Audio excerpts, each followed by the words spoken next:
पुष्यमित्र शुंग। और कण्व वंश के संस्थापक कौन थे? कण्व वासुदेव, सही बता रहे हो? ठीक है। सातवाहन वंश के संस्थापक कौन थे? शिवो, ठीक है। शिवो भी सही बताया आपने, वासुदेव भी सही बताया। अच्छा, शुंग वंश के संस्थापक कौन बताए थे? पुष्यमित्र शुंग, ठीक है। पुष्यमित्र शुंग ने किस जो स्तूप था उसका पुनर्निर्माण कराया, जीर्णोद्धार करवाया? भरोट स्तूप सतना वाले का, ठीक है। अच्छा बताएं कि पुष्यमित्र शुंग ने किसी को पराजित किया था? मिलांडर, मिलिंद को पराजित किया था, जो कि इंडो यमन या हिंदू यूनानी शासक था, ठीक है। पुष्यमित्र शुंग के बाद में उत्तराधिकारी कौन बनते हैं? अग्निमित्र। अग्निमित्र ने अपनी राजधानी कहाँ बनाई थी? विदिशा में, ठीक है। अग्निमित्र ने किस बौद्ध स्तूप का रेलिंग बनवाई थी? सांची के बौद्ध स्तूप की रेलिंग बनवाई थी, ठीक है। ये बताएं कि जो अग्निमित्र थे उन पर आधारित एक लेख एक नाटक लिखा गया है, इसके द्वारा कालिदास के द्वारा वाल्मीकि अग्निमित्र, ठीक है। ये बताएं कि जो अग्निमित्र थे उनके सिक्के कहाँ से प्राप्त हुए? विदिशा से, ठीक है। और बताएं और कहाँ से मिलेंगे? त्रिपुरी जबलपुर वाले क्षेत्र से प्राप्त हुए, ठीक है। ये बताएं कि जो अग्निमित्र थे और कोई जानकारी इनके बारे में? हाँ, हेलियोडोरस का गर्भ था अग्निमित्र के शासनकाल में या अपने के एक अधीन एक व्यक्ति थे उनके द्वारा बनवाया जाता है, ठीक है। हेलियोडोरस का। शुंग वंश के अंतिम शासक कौन थे? देवभूति की हत्या कौन कर देते हैं? वासुदेव कर देते हैं। वासुदेव कण्व वंश की स्थापना कर देते हैं। कण्व वंश के अंतिम शासक सुशर्मा। सुशर्मा की हत्या कौन कर देते हैं? शिवो। शिवो किस वंश की स्थापना करते हैं? सातवाहन वंश की स्थापना करते हैं, ठीक है। तो आज हम जानने जा रहे हैं सातवाहन वंश के बारे में। कल ज्यादा तो नहीं पढ़ा था इसके बारे में, ठीक है। तो बताएं सातवाहन शासकों के बारे में आप क्या जानते हो? ये मतलब जितने तो महिला प्रधान थे, मतलब उनकी मम्मी का नाम पहले आता था, माता का नाम पहले आता था। और भूमि, हाँ, कोई कह रहे हैं, बताएं। भूमि इसी समय चालू हुआ है।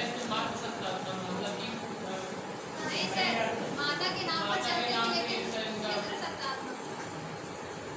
माता के नाम पर बेटों के नाम रहते हैं, मतलब शासकों के नाम रहते हैं ना।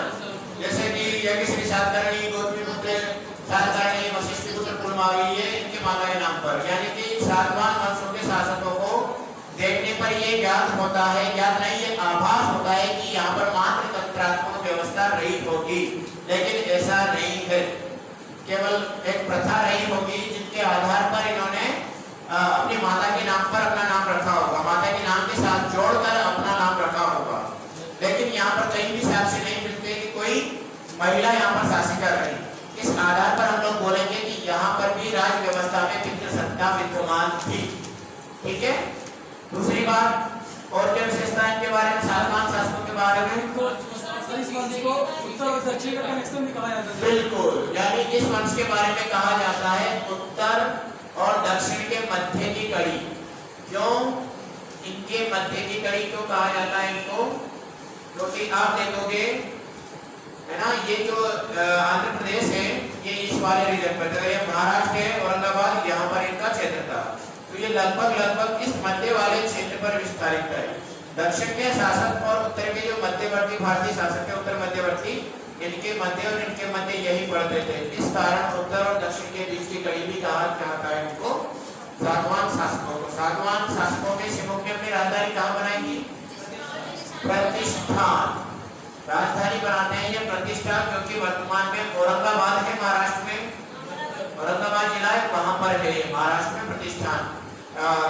अगर रिवर का नाम याद रखना है तो याद रखेंगे गोदावरी नदी के तट पर, गोदावरी नदी के तट पर इन्होंने अपनी राजधानी बनाई है प्रतिष्ठा, ठीक है। और बताएं और क्या विशेषता है सातवाहन शासकों के बारे में? भूमि दान चालू कर दिया नहीं सर, अच्छा फैक्ट है इनके बारे में कि इन शासकों के द्वारा ब्राह्मणों को, ठीक है, ब्राह्मणों को भूमि दान देना शुरू किया गया था। ब्राह्मणों को भूदान प्रथा शुरू की गई थी। जी हाँ,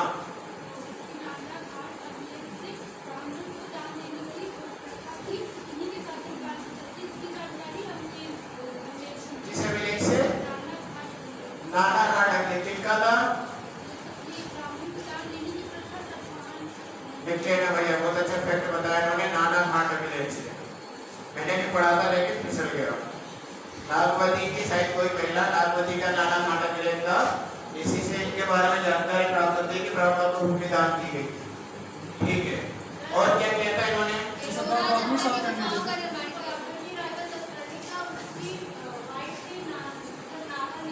नागानिका,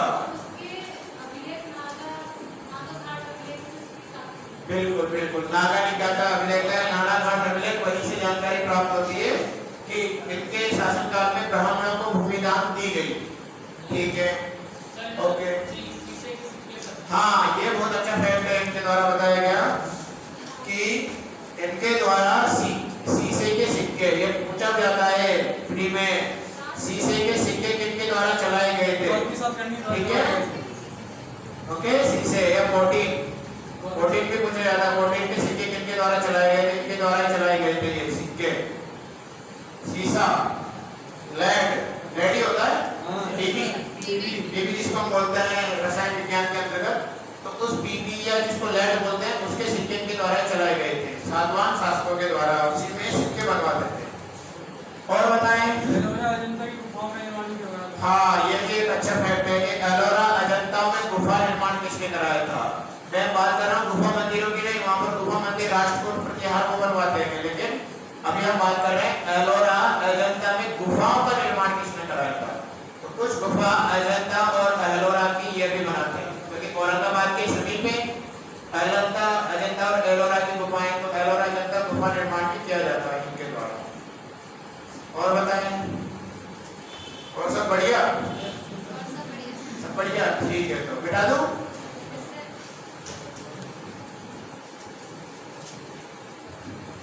चलिए, अब हम इनके शासकों की बात कर लेते हैं। तो सबसे पहले शासक कौन होते हैं? संस्थापक सेवक होते हैं ना, सेवक ये भी है, ये भी है, दोनों ही प्रकार से। ठीक है, इनके बाद में आते हैं इनके उत्तराधिकारी कृष्ण। सातवाहन शासकों के बारे में एग्जैक्ट जानकारी नहीं है, लगभग में आ रखना ना, डेट साइड पूछे आपसे कुछ भी नहीं जाएगी, बस याद रखिएगा शासक से संबंधित जानकारी याद रखना है कौन सा है ना। इसके बाद में कहा जाता है कि शिवों के उत्तराधिकारी कृष्ण आते हैं, कृष्ण के बाद में आते हैं सातकर्णी।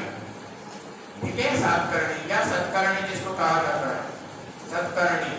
एक तो अभिलेख मिले, इसमें इनको श्री सात भी कहा गया है, जैसे मध्य प्रदेश में सांची लेख पर नाम लिखा गया था श्री सत भी इनका नाम मिलता है मध्य प्रदेश में, क्योंकि इन्होंने क्या किया था, मध्य प्रदेश के इतिहास से पहले बताया इन्होंने मालवा वाले क्षेत्र को विजिट किया, यानी मालवा वाले क्षेत्र पर विजय प्राप्त करी। ओके, और इसके अलावा सांची वाला जो अभिलेख है वहां पर भी इन्होंने इसका पुनर्निर्माण वगैरह थोड़े बहुत लिखवाए थे, सिक्के वगैरह। चलिए, अब एक तो फैक्ट के बारे में आप देखते हैं, इनके सिक्के सर्वाधिक उज्जैन से प्राप्त हुए हैं। इनके सिक्के सर्वाधिक उज्जैन से प्राप्त हुए हैं। सांची स्तूप पर इनका उल्लेख मिलता है, सांची स्तूप पर इनका उल्लेख मिलता है, सांची स्तूप के समीप एक लेख लिखा हुआ है वहां पर। और इसकी जानकारी कि इन्होंने मालवा विजय करी, इसकी जानकारी हमें सांची के स्तूप के समीप भी प्राप्त होती है। तो मालवा विजय के बारे में याद रखिएगा, मालवा जीतते हैं ये। इसके अलावा बरार के समीप भी आपको मिलेगा विदर्भ, और अनूप बोले तो खंडवा, खरगोन, दोनों को मिलाकर बोलेंगे निमाड़। ठीक है, तो अनूप जो है यानी कि निमाड़ वाले रीजन, तो निमाड़ यानी कि जो आपका खंडवा खरगोन है उस वाले क्षेत्र के लिए प्रयोग किया जाता है ये अनूप शब्द। तो अनूप विजय भी इन्होंने करी, किसने? सातकर्णी, याद रखिएगा। फिर उसके बाद के शासक जो है, सातकर्णी के बाद में ज्यादा जानकारी नहीं मिलती है। ऐसा कहा जाता है कि कृष्ण के बाद में जो सातकर्णी आए वो भी बाद में आए हैं, अब सात करने के बाद में जो आते हैं वो कौन आते हैं? हाल। ठीक है, सात करने के बाद में शासक बनते हैं हाल। ये इनकी क्या विशेषता है हाल की? ये एक तो ये विद्वान थे बहुत बड़े, ठीक है, विद्वान यानी कि इनके द्वारा कुछ लिखा गया होगा, इनके द्वारा एक बुक लिखी गई गाथा सप्तशती। गाथा सप्तशती सतोती विद्वानों का रिसर्च में मिली सर है। इनके साथ एक और विद्वान साथ में रहते थे ना, गुड़ाट नाम का। हाँ गुड़ाट। गुणाढ़ है। गुड़ाट। हाँ, वो भी शासन इनके शासनकाल में रहे हैं। विद्वानों का काफी ज्यादा वो करते थे सम्मान। तो गाथा सप्तशती के रचयिता। इसके अलावा एक और ग्रंथ है जिनमें हाल की जानकारी लिखी नहीं है लेकिन जानकारी प्राप्त होती है, जिसका नाम है प्रबोध चिंतामणि। प्रबोध चिंतामणि।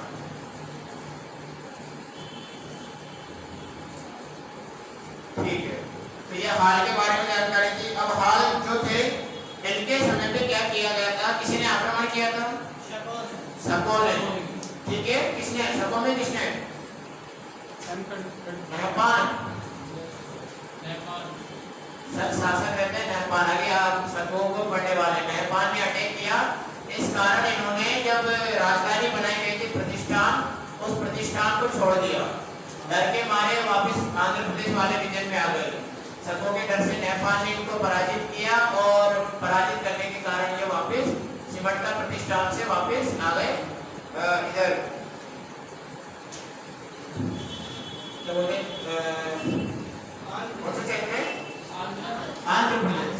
कई बार नाम जुबान पे नहीं आते। आंध्र प्रदेश वाले रीजन में सिमटका रह गए। ठीक है, हाल के बारे में कहा जाता है कि हाल के एक सेनापति रहे हैं जिनका नाम है विजयानंद। सेनापति रहे हैं, एक नाम है विजयानंद। काफी शक्तिशाली, काफी प्रतिभाशाली सेनापति थे। लाइक कटप्पा।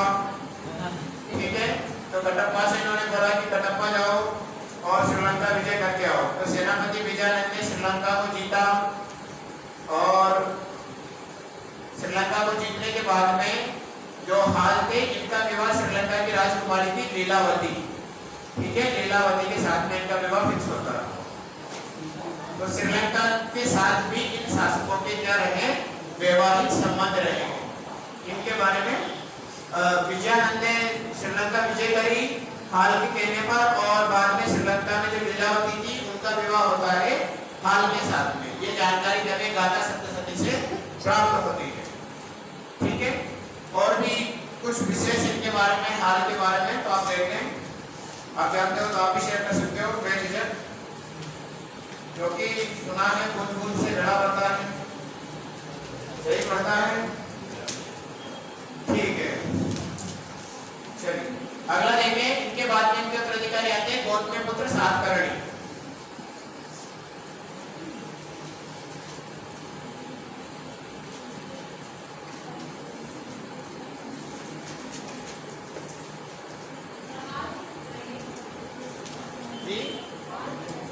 हाल हाल क्या पूछ रहे हो? हाल के पुत्र नहीं है, गौतमी पुत्र सातकर्णी। हाल के बाद में उत्तराधिकारी, क्योंकि एग्जैक्ट जानकारी कहीं नहीं है, बस कुछ लेख मिले हैं उनके आधार पर हम बोल सकते हैं। ठीक है, लेकिन ये याद रखिएगा इसी वंश के प्रतापी शासक रहते हैं। गौतमी पुत्र सातकर्णी इसी वंश के एक शासक रहते हैं। हाल का तो दूसरे तीसरे चौथे नंबर पर स्थान आता है, लेकिन सातकर्णी को कहा जाता है गौतमी पुत्र को ये 17वें शासक थे, 70 नंबर के। इसीलिए एग्जैक्ट पता नहीं कि इनके बाद में कौन आए, लेकिन प्रमुख जो शक्तिशाली शासक रहे उनको हमें देख लेना। गौतमी पुत्र सातकर्णी। ठीक है, गौतमी पुत्र सातकर्णी की विशेषताएं। शीशे के सिक्के चलाए तो सातवाहनों ने सारों ने चलाए थे शीशे के सिक्के। सर्वाधिक इनके बारे में कहा जाता है इनके द्वारा चलाए गए। सातवाहनों में पराक्रमी शासकों में गिना जाता है।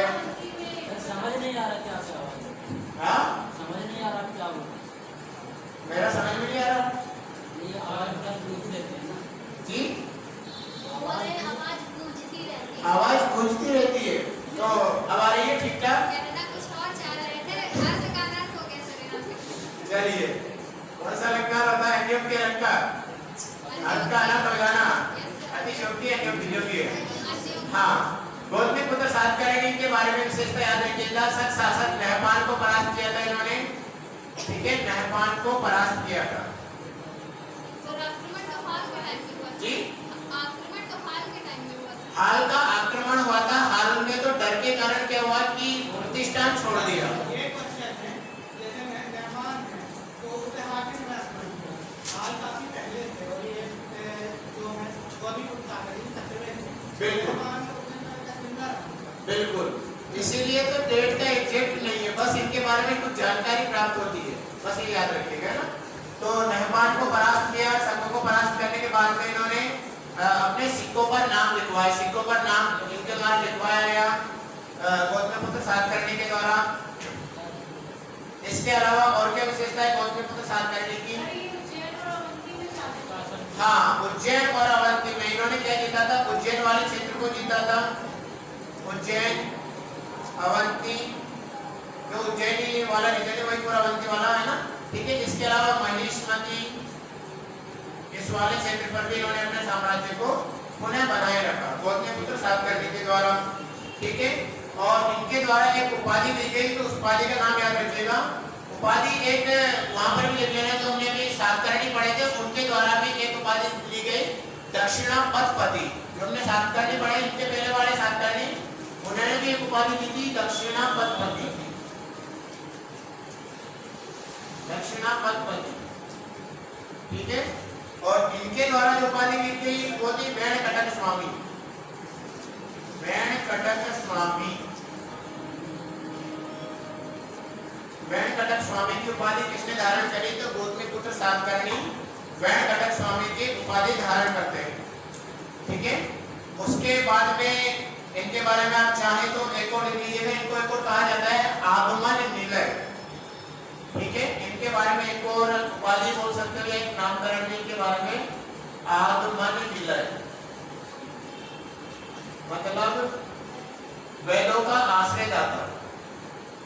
वेदों का आश्रयदाता, आश्रयदाता मतलब कि इनके समय में जो विद्वान रहे थे, वेदों का उच्चारण करने वाले, क्योंकि ब्राह्मण वंशी थे तो वेद पाठ वगैरह इनको महत्व देते थे, तो इन्होंने जो भी वेदों को पाठ करने वाले थे उनको शरण दी थी। इस कारण इनको आगमन निलय या वेदों का आश्रयदाता कहा जाता है गौतमी पुत्र सातकर्णी को, ठीक है। विद्वान कहा जाता है हाल को, क्योंकि वो खुद एक राइटर थे और इन्होंने आश्रय दिया था, ये राइटर नहीं थे जोरदार।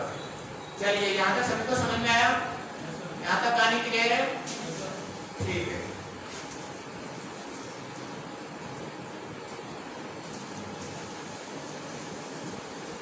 अब बात करते हैं इनके बाद में, इनके उत्तराधिकारी नहीं बोलेंगे, लेकिन इनके बाद में जो शासक हुए वो हुए वशिष्ठ के पुत्र पुलमावी, ठीक है।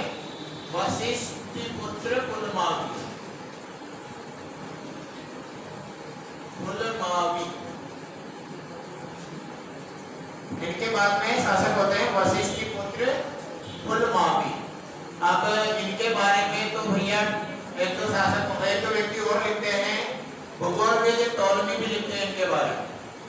टॉलमी ने इनके बारे में बहुत अच्छा शब्द कहा है। नर्मदा को क्या कहा है टॉलमी ने?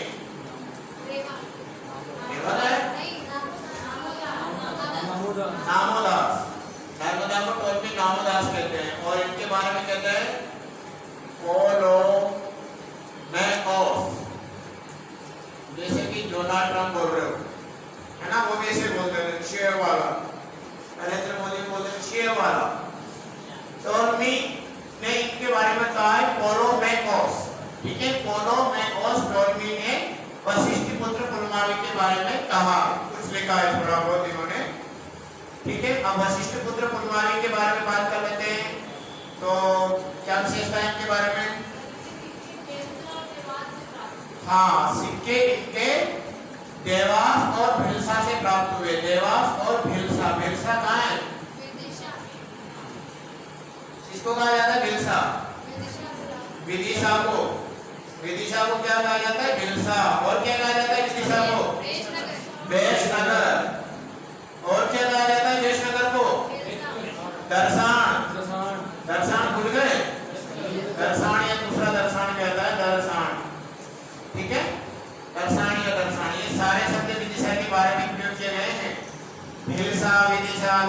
दर्शन, सारों का मतलब एक ही है विदिशा वर्तमान का। चलिए हम बात करते हैं इनके सिक्के कहाँ से प्राप्त हुए, हिलसा से प्राप्त हुए और देवास से प्राप्त हुए। और क्या करते हैं ये वो क्या नाम से वशिष्ठ पुत्र पुलमावी, इनके सिक्कों पर हमें कुछ चिन्ह मिलते हैं, 9 सेना के साक्ष्य देखने को मिलते हैं।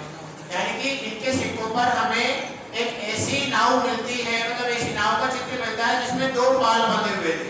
अब 2 पाल जैसे बंधे हुए थे तो लगभग ऐसा माना गया कि कहीं न कहीं वो 9 सेना के साथ थे, सामान्य नाव नहीं थी, 9 सेना की नाव रही होगी। तो कहीं न कहीं 9 सेना के साक्ष्य इन्होंने कहीं न कहीं 9 सेना के भी गठन किया होगा, तो 9 सेना के साक्ष्य भी इनके समय में हमें देखने को मिलते हैं। ठीक है, वशिष्ठ पुत्र पुलमावी जी, इनकी उपाधि लिख लेना महाराज और दक्षिणापथेश्वर। उपाधि लिख लेना महाराज दक्षिणापथेश्वर, पथेश्वर। अब वशिष्ठ पुत्र पुलमावी बहुत प्रतिभाशाली शासक थे, तो इनको कहा जाता है प्रथम आंध्र सम्राट, प्रथम आंध्र सम्राट। अब आप सोचोगे कि आंध्र सम्राट किसको क्यों कहा गया, मैं सोच रहा हूँ क्यों कहा गया, लेकिन उनके द्वारा ये कहा गया कि भैया इन्होंने अपने साम्राज्य के विस्तार काफी कुछ क्षेत्रों पर कर लिया। इनके द्वारा क्या किया गया, जो प्रतिष्ठान इनके पूर्वजों ने छोड़ दिया था शत्रुओं के डर से, उस प्रतिष्ठान को पुनः राजधानी बनाया इन्होंने, प्रतिष्ठान को पुनः राजधानी बनाया।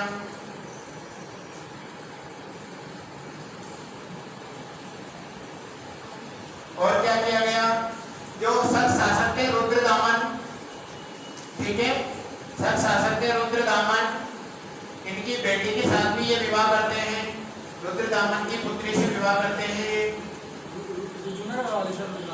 हाँ, जूनागढ़ गिरनार वाले रुद्रदामन पढ़े क्या, इनके बारे में ये भी कहा जाता है, लेख मिला है कि इन्होंने रुद्रदामन की पुत्री से विवाह किया और शत्रु के साथ इनके वैवाहिक संबंध स्थापित हो गए। और रुद्रदामन बाद में सातकर्णी वगैरह को पराजित भी करते हैं, लेकिन मारते नहीं है क्योंकि रिश्तेदार बन जाते हैं, रिश्तेदारों को पराजित करते हैं लेकिन मारते नहीं है ना।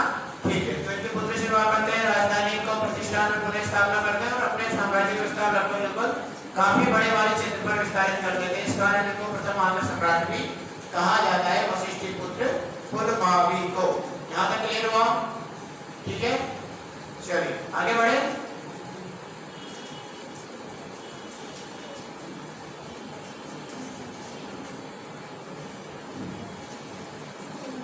अगले शासक कौन आते हैं, महान शासकों में एक और सातकर्णी बचे हुए, कौन से सातकर्णी, यज्ञश्री सातकर्णी।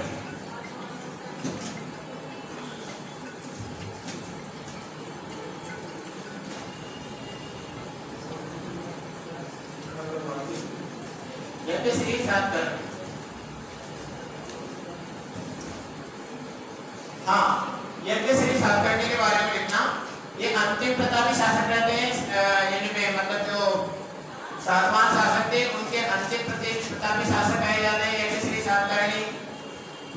और इनके सिक्के लगे हैं वैष्णगर, वैष्णगर बोले तो विदिशा, तेवर, तेवर बोले तो जबलपुर, हाँ त्रिपुरी जबलपुर, ठीक है। तेवर यानी कि जबलपुर विदिशा और खुद जबलपुर भी है, तेवर और जबलपुर दोनों आएंगे, तो यहाँ से इनके सिक्के प्राप्त होते हैं, ठीक है। इनके सिक्के यहाँ से प्राप्त होते हैं और अंतिम प्रतापी शासक कहे जाते हैं यज्ञश्री सातकर्णी। अब इनके जो सिक्के प्राप्त हुए उनमें मछली और नाव का चित्र भी प्राप्त होता है, मछली और नाव का चित्र भी प्राप्त होता है इनके सिक्कों से। तो जाहिर सी बात है कि इनका भी लेना देना नौवहन यानी कि नौकायान से रहा होगा। और कुछ सिक्के इनके शासन काल में, इनके सिक्के रोम में भी, इटली में भी प्राप्त हुए और इटली के रोम के कुछ सिक्के यहाँ पर भी प्राप्त हुए। इस कारण कह सकते हैं कि रोम के साथ भी व्यापार रहा होगा, रोम के साथ व्यापार के साक्ष्य हमें देखने को मिलते हैं यज्ञश्री सातकर्णी के शासनकाल में। ये इंपॉर्टेंट फैक्टर है, याद रखिएगा। सिक्कों पर मछली और नाव का चित्र, सिक्के कहाँ से प्राप्त हुए, तो तेवर, जबलपुर और वैष्णगर,